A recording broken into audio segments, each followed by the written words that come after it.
एक अनोखा त्योहार जहां हर सुबह सूरज की पहली किरणें नई आस और नई उम्मीद लेकर आती है।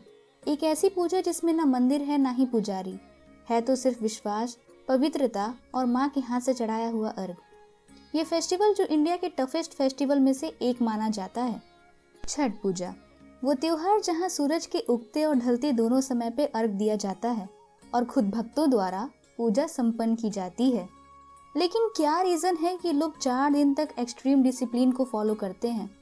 क्या सच में हर रिचुअल के पीछे कोई साइंस छुपी है, या ये एक परंपरा है जो सदियों से चलती आ रही है? तो चलिए आज एक्सप्लोर करते हैं छठ पूजा। छठ एक प्राचीन और पवित्र त्योहार है जो सूर्य देवता और छठी मैया की आराधना के लिए मनाया जाता है। ये त्योहार मुख्य रूप से बिहार, झारखंड, उत्तर प्रदेश और नेपाल के कुछ हिस्सों में बड़े ही धूमधाम से मनाया जाता है। हर साल भारत के कोने कोने से लगभग 15 करोड़ लोग इस पवित्र पर्व को मनाते हैं और सिर्फ भारत ही नहीं बल्कि दुनिया भर के 10 से ज्यादा देशों में इस पर्व को उतने ही उत्साह से मनाया जाता है।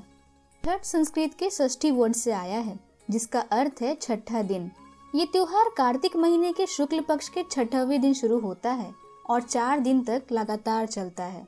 छठ पूजा में व्रत रखने वाले लोग पूरे संस्कार और श्रद्धा के साथ सूर्य देवता को अर्घ देते हैं।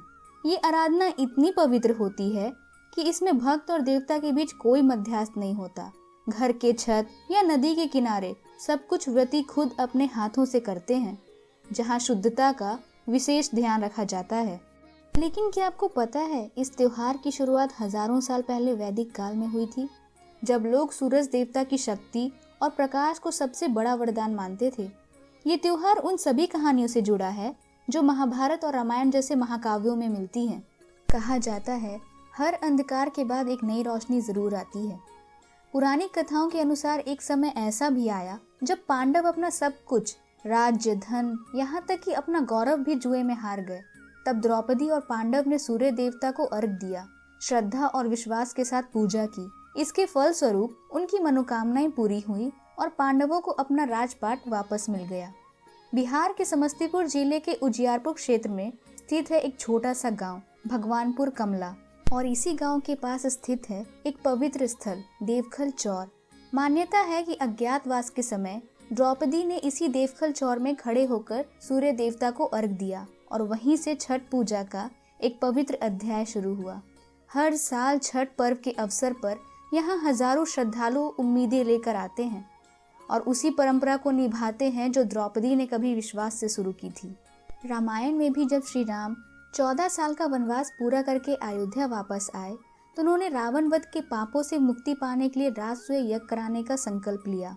मुग्दल ऋषि ने उन्हें अपने आश्रम में आदर पूर्वक स्थान दिया और गंगा जल से माता सीता का शुद्धिकरण करते हुए शुक्ल पक्ष के षष्ठी तिथि पर सूर्य देवता की उपासना करने का निर्देश दिया। माता सीता ने श्रद्धा और समर्पण के साथ सूर्य देवता की पूजा की और इसी उपासना से कालांतर में छठ महापर्व का आरंभ हुआ।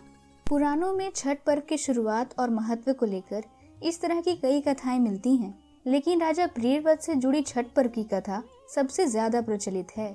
स्वयं भुवा मनु के पुत्र राजा प्रियव्रत एक न्यायप्रिय और धार्मिक राजा थे। राजा प्रियव्रत और उनकी मालिनी बहुत ही धनवान और समृद्ध थे। उनके महल में हर सुख सुविधा थी, प्रजा का प्यार था, लेकिन काफी सालों के बाद भी उन्हें संतान की प्राप्ति नहीं हुई। राजा और रानी ने काफी यज्ञ करवाए, तीर्थ यात्रा की, दान पुण्य किए, लेकिन फिर भी उनकी गोद सूनी की सूनी रह गई। संतान की इच्छा लेकर वो महर्षि कश्यप के पास गए। ऋषि कश्यप ने उनके भाव को समझा और उनके लिए पूरी विधि विधान से पुत्र कामेष्टि यज्ञ संपन्न की। यज्ञ समाप्त होने पर ऋषि कश्यप ने मालिनी को प्रसाद के रूप में हवन से उत्पन्न हुआ खीर और पुत्र प्राप्ति का आशीर्वाद दिया। कुछ समय बाद रानी मालिनी गर्भवती हुई। राज्य महल में खुशी की लहर छा गई। सबने सोचा अब राजा का वंश आगे बढ़ेगा, राज्य में और ज्यादा सुख और समृद्धि बढ़ेगी। परंतु जब उन्होंने पुत्र को जन्म दिया, वह मृत उत्पन्न हुआ। रानी मालिनी की चीख पूरे महल में गूंज उठी। राजा प्रियव्रत का हृदय टूट गया और वह चुपचाप अपने मृत पुत्र को गोद में लिए शमशान की ओर निकल पड़े। तभी वहां एक दिव्य रूप वाली देवी प्रकट हुई, जो देवी षष्ठी के रूप में आई थी। देवी ने राजा से कहा, मैं वो देवी हूँ जो प्रकृति के छठे रूप से जन्मी हूँ, उस ऊर्जा का रूप हूँ जो जीवन को जन्म देती है। ब्रह्मा जी के द्वारा जब पृथ्वी और प्रकृति का निर्माण हुआ तब उन्होंने प्रकृति को भी अलग अलग रूप में बांट दिया। पृथ्वी, जल, अग्नि, वायु और आकाश, और उसी प्रकृति का छठा हिस्सा मैं बनी। मेरी पूजा करने से संतान सुख का वरदान मिलता है। कहा जाता है देवी के उपदेश के बाद राजा प्रियव्रत ने उनके वचनों का पालन किया और छठ व्रत को श्रद्धा के साथ अपनाया।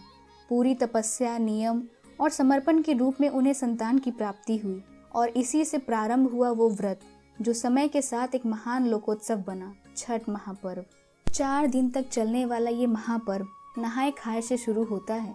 इस दिन व्रती सुबह जल स्नान करके सात्विक भोजन बनाते हैं, जहाँ से उनके व्रत का आरंभ किया जाता है। साधारण तौर पर भीता, चावल, कद्दू भात और दूध या दही का सेवन किया जाता है। छठ पूजा के दूसरे दिन को खास तौर पर खरना कहते हैं। इस दिन व्रती पूरे दिन बिना पानी और भोजन के उपवास रखते हैं।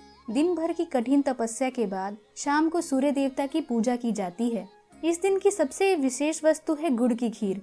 यह खीर खास तौर पर मिट्टी के चूल्हे पर बनाई जाती है, जिसमें चावल, दूध और गुड़ डाले जाते हैं। शाम को व्रती सबसे पहले इसी खीर को प्रसाद के रूप में ग्रहण करते हैं और उसके बाद इसे परिवार के अन्य सदस्यों में बांट दिया जाता है।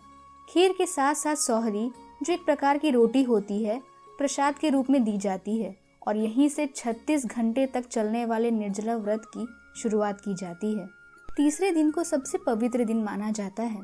शाम होते ही बड़ी संख्या में श्रद्धालु नदियों के किनारे एकत्रित होते हैं और डूबते सूरज की पूजा की जाती है। इस दिन की पूजा को संध्या अर्घ कहते हैं, जो श्रद्धा, विश्वास और प्रकृति के प्रति सम्मान का प्रतीक है। लोग अपने मन और शरीर को शुद्ध कर सूरज के इस अंतिम प्रकाश को अपनी आस्था और आशा के साथ प्रणाम करते हैं। छठ पूजा का चौथा और अंतिम दिन होता है उषा अर्घ। दिन की शुरुआत होती है जब बच्चे से बड़े सभी लोग नदी, तालाब और घाट पर जाकर सूरज की पहली रोशनी को प्रणाम करते हैं। लोग अपनी मनोकामनाएं, परिवार की खुशहाली और संतान की लंबी उम्र के लिए प्रार्थना करते हैं। उषा अर्घ एक प्रतीक है नई शुरुआत, जीवन में शक्ति और उम्मीद की रोशनी फिर से जगाने की। और इसी अद्भुत सूर्य आराधना का एक पवित्र केंद्र है देव सूर्य मंदिर। बिहार के औरंगाबाद में स्थित ये मंदिर, जिसका इतिहास, अध्यात्म और रहस्य सब कुछ इतना प्राचीन है कि समय भी इसके सामने रुक सा जाता है। कहा जाता है कि देव सूर्य मंदिर का निर्माण त्रेता या द्वापर युग के मध्यकाल में हुआ था। लोक कथाओं के अनुसार इसका निर्माण किसी राजा ने नहीं, बल्कि स्वयं विश्वकर्मा जी ने सिर्फ एक रात में किया था। पूरे भारत में यह इकलौता मंदिर है जिसका मुख्य द्वार पूरब दिशा में स्थित है। इसका निर्माण इस तरह किया गया है कि सूर्योदय की पहली किरणें सीधे गर्भगृह को स्पर्श करती है। और जब भी बात होती है छठ पूजा की, तो देव सूर्य मंदिर का नाम अपने आप आ जाता है, जहां हर साल दूर दूर से लाखों लोग यहां छठ मनाने आते हैं। इस पवित्र पूजा में प्रसाद की शुरुआत होती है ठेकुआ से। हर घर में त्योहार से कुछ दिन पहले ही तैयारियां शुरू हो जाती हैं। सुबह के समय महिलाएं साफ सुथरे आंगन में मिट्टी के चूल्हे जलाती हैं। गेहूं का आटा, गुड़, नारियल, सौंफ और थोड़ा सा देसी घी, ये सब मिलाकर थोड़ा थोड़ा हाथ से गूंदा जाता है और इसे छोटे छोटे टुकड़ों में तोड़कर हाथ से शेप देकर घी के कढ़ाई में तल दिया जाता है। इस तरह बना हुआ ठेकुआ छठ पूजा के प्रमुख प्रसाद के रूप में तैयार होता है, जो व्रती सूर्य देव और छठी मैया को अर्पित करते हैं। दौरा का भी छठ पूजा में उतना ही महत्व है जितना ठेकुए का। ये बांस से बना एक विशेष प्रसाद थाल होता है, जिसमें कई तरह के फल जैसे केले, सेव, सिंघाड़ा, नारियल, गन्ना के साथ साथ सूखे अनाज और पूजा की सामग्री रखी जाती है। इसे स्वच्छ वस्त्र से ढककर श्रद्धा के साथ नंगे पांव घाट या नदी के किनारे ले जाया जाता है। धार्मिक रीति रिवाज के अनुसार ये दौरा व्रती के पति या परिवार के किसी सदस्य द्वारा उठाया जाता है, जो रिश्तों में विश्वास को और मजबूती देता है। छठ पूजा की शान सिर्फ उसके कठिन रिचुअल्स में नहीं, बल्कि उन भक्ति भरे गीतों में भी छुपी है जो हर घर और घाट पर गूंजती हैं। छठ के गीतों में प्रकृति, परिवार और सूर्य देवता की महिमा का वर्णन होता है। ये गीत स्थानीय भाषा जैसे भोजपुरी, मैथिली और मगही में गाए जाते हैं, जो त्योहार की मूल परंपराओं को जीवित रखते हैं। इन गीतों के बिना छठ का पर्व अधूरा है, क्योंकि यही उसके अनुभव का एक मुख्य हिस्सा है जो हर व्रती और श्रोता को एक साथ बांधते हैं। लेकिन आपने कभी सोचा है क्यों छठ पूजा में सिर्फ सुबह और शाम को ही अर्घ दिया जाता है? क्यों पानी में ही खड़े होकर व्रत किया जाता है? क्योंकि ये सब बस एक परंपरा नहीं, एक प्योर साइंस है जो हमारे शरीर, मन और प्रकृति तीनों को एक सुर में बांध देती है। उस वक्त सूरज की किरणें सबसे ज्यादा शुद्ध और हीलिंग होती हैं। जब ये किरणें हमारे शरीर तक पहुंचती हैं, तो विटामिन डी का निर्माण होता है, वही तत्व जो हमारी हड्डियों को मजबूत बनाता है और शरीर को रोग से लड़ने की शक्ति देता है। उपवास के दौरान शरीर अपने भीतर जमा हुए विषैले पदार्थों को बाहर निकालता है। इस प्रक्रिया से केवल शरीर शुद्ध नहीं होता, बल्कि मेटाबॉलिज्म भी सुधरता है, जिससे शरीर को एक नई ऊर्जा मिलती है और मन में एक अजीब सी शांति का अनुभव होता है। ठंडे पानी में खड़े होकर सूर्य को प्रणाम करने से शरीर में रक्त संचार बढ़ता है और मन को गहरी शांति प्रदान करता है। आज छठ पूजा एक अंतर्राष्ट्रीय पर्व बन चुका है। नॉर्थ अमेरिका, यूरोप, ऑस्ट्रेलिया और मिडिल ईस्ट के बड़े बड़े शहरों में भी इस महापर्व को बड़े ही धूमधाम से मनाया जाता है। और क्या आप जानते हैं, छठ पूजा को यूनेस्को के इंटेंजिबल कल्चरल हेरिटेज लिस्ट में भी शामिल करने की ऑफिशियल प्रोसेस शुरू हो चुकी है।